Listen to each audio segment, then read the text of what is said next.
We're in the midst of this year's session of our Diocesan Synod, and we gathered enjoying once again the hospitality of our cathedral where the Synod business is done.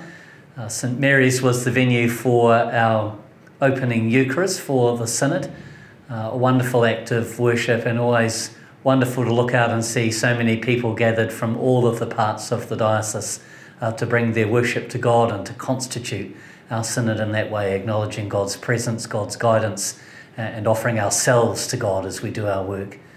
It was particularly wonderful to have Bishop Jim White preach to us and offer us his encouragement as we began to go about our work. He reminded us of the beautiful verse from the Psalms, taste and see how good the Lord is.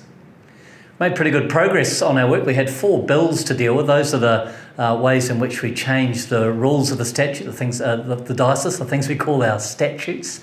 It's a little bit of a process doing all of that, but the Synod worked well together, and so we've made some changes to a number of our sets of rules, the working of the Diocesan Council, the way in which youth gather and have an influence on the work of the diocese, the committee that deals with clergy remuneration and retirement, as well as getting rid of a few old statutes that we don't use anymore.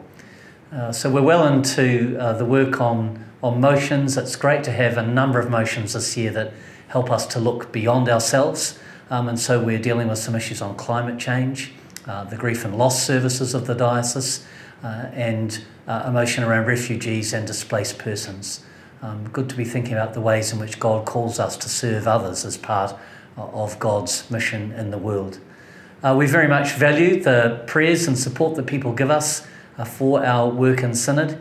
We're having a great time, and we really look forward to all that will emerge once the work of the Synod is done.